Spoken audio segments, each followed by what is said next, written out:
Hello students, today I'm going to show you how to create two options for your Shibori bag. The first thing you need is a blank piece of paper.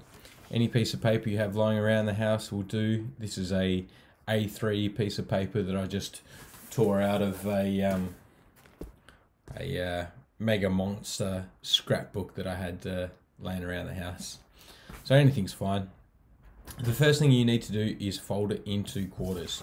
So I'm just going to get it in half, like this, and then I'm going to fold it in half again. Once I have it in quarters, I'm going to open it up. And I'm going to show you two different design options today. So I'm going to write in this box here, option 1.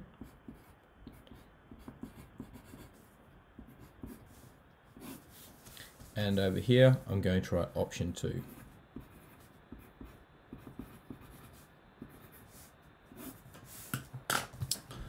So what we're trying to do is come up with two different options that we can design our bag. We can use all of the research and all of the study that we've done so far on the Shibori topic. So we can choose from the Shibori method of pole wrapping. We can use the Shibori method of rubber bands, or we could use the Shibori method of folding to create several different patterns. Now we have a front and a back view, and they can all be different. Okay, so for my design option 1,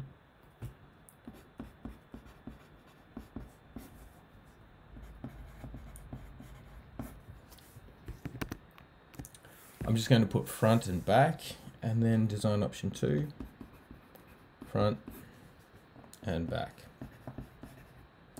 Each design option has to be different. Okay.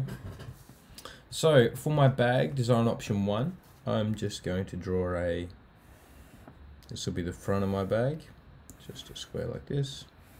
It's fine. For my reusable shopping bag, I'm going to put a seam on the top, and then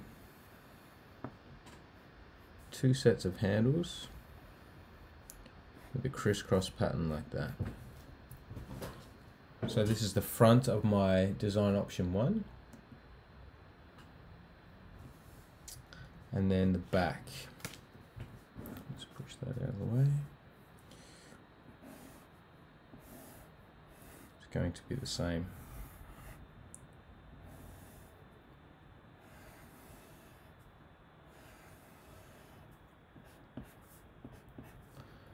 Okay, so design option 1, I'm going to choose perhaps red. I'm going to use a white fabric with some red, maybe a dark red dye, and I'm going to use the rubber bands method. On the front, I'm going to do a bullseye. So just going to do rings like this.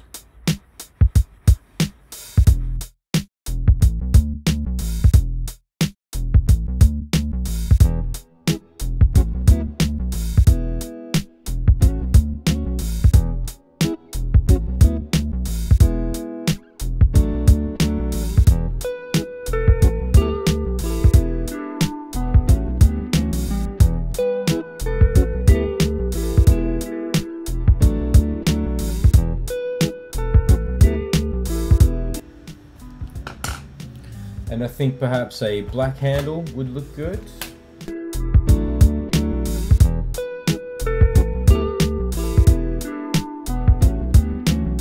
And for the back, I started off with the black handle, and the next thing I'm going to do is rubber band method again on the back. You don't have to do rubber band on the back. You can do anything that you like. You can also change color if you wanted to. You can have any color of any variety. So what I might do is for the back, I think I'll stick with red, but I'm going to do smaller circles for the rubber band method. So perhaps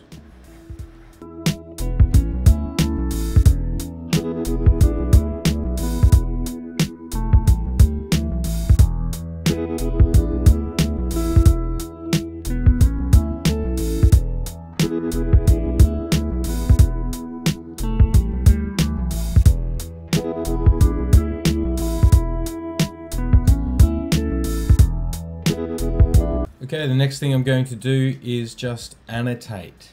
So I'm going to annotate my drawings. That just means draw a line to each aspect of my design options and write in pencil what each part is.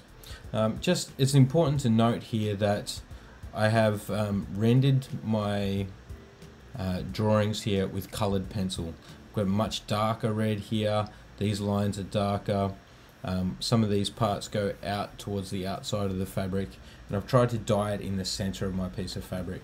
So if you're having trouble drawing an image like this, it's a good idea to bring it up on your computer screen and just try and copy it the best you can.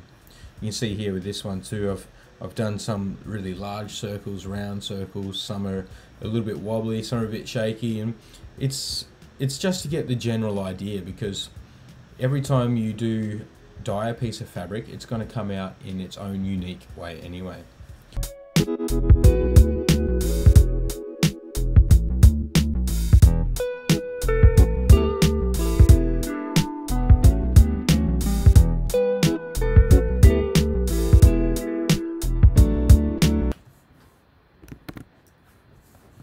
Okay, so that's just an example of one option. You need to come up with two different options. Okay, so my second option, perhaps I would start with the same thing and do a front